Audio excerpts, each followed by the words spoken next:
Après la rencontre Macron-Ouattara, voici détaillé le schéma de déstabilisation du Mali et du Burkina Faso et de capture de l'élection présidentielle ivoirienne de 2025.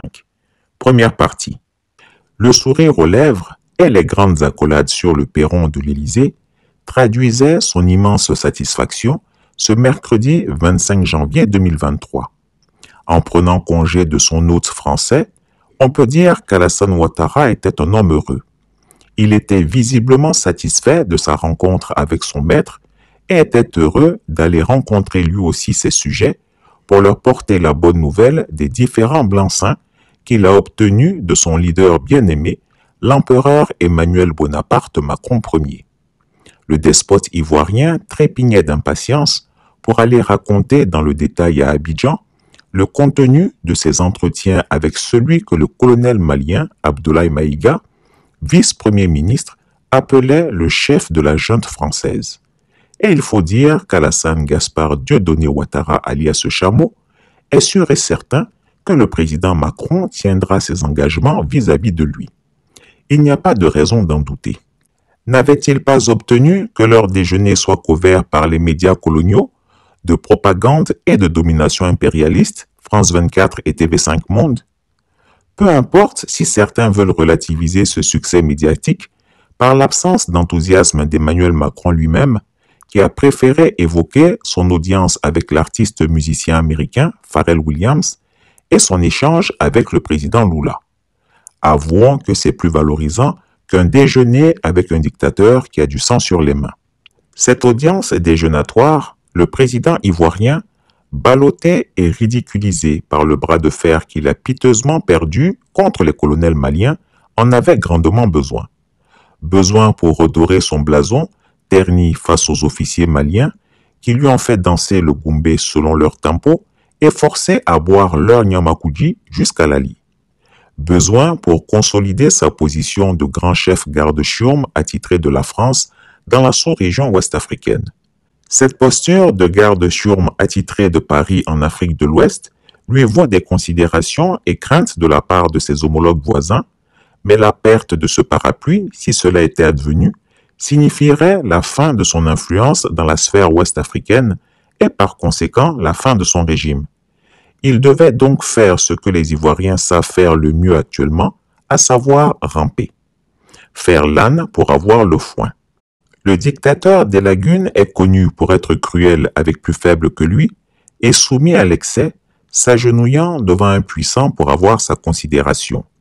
Il a alors rampé devant Emmanuel Macron, comme le fait le mendiant Lopère Dallois. Vous aurez remarqué de qui ce vaurien tient son exemple, d'Alassane Gaspard Dieudonné Ouattara, alias Chameau. Revenu de cette reptation, avec le sentiment que son patron était satisfait de lui, il était plus que pressé de raconter son triomphe à ses ouailles. Avant d'aller se faire fêter par ses sujets ivoiriens, il a appelé ses collègues grimpeurs comme lui pour leur donner la bonne nouvelle. Autant Alassane Ouattara est le père Dallois, chef de file des aplaventristes, autant Macky Sall du Sénégal, Bazoum du Niger, Patrice Talon du Bénin et Mahama Kakadébi du Tchad sont ses acolytes dans la reptation servile devant la France macronienne.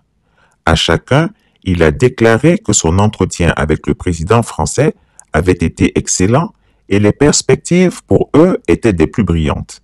Il les a assurés que la France ferait très bientôt le grand ménage dans la sous-région et s'était montrée réceptive à l'idée de consolider le pouvoir de tous ceux qui lui sont restés fidèles, quel que soit le nombre de mandats qu'ils ont fait ou envisageraient faire.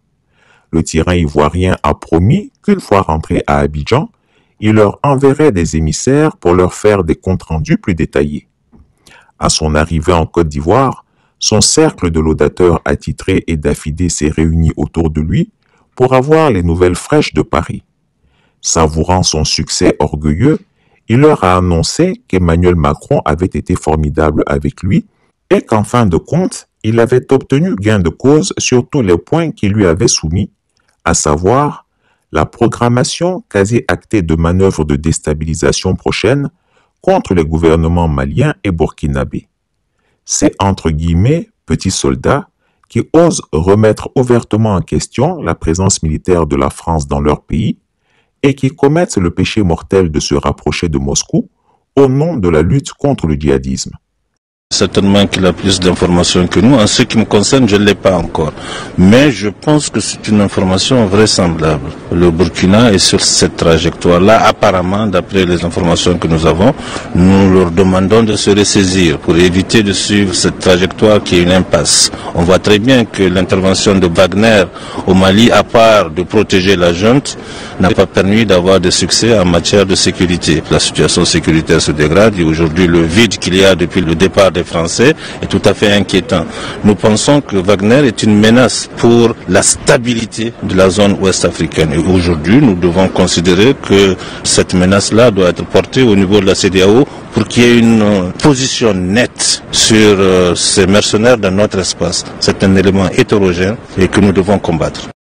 La France, a-t-il dit, est d'accord pour renverser tous les régimes alliés de la Russie dans la sous-région, et cela ne saurait tarder, a-t-il promis. Mais la cerise sur le gâteau, il l'a gardée pour la fin. Devant son cercle d'admirateurs, il a annoncé que désormais il a l'appui inconditionnel d'Emmanuel Macron pour un 4e mandat. Et ses ouailles suiveurs d'applaudir à s'en rompre les doigts. Ils ont même chanté les louanges de leur prophète et roi, Sa Majesté Ouattara Ier, pour son leadership éclairé, tous heureux d'avoir là l'occasion de continuer leur rapine sans retenue dans les caisses de l'État ivoirien. Certains voulaient même le porter en triomphe. À présent, que va-t-il se passer?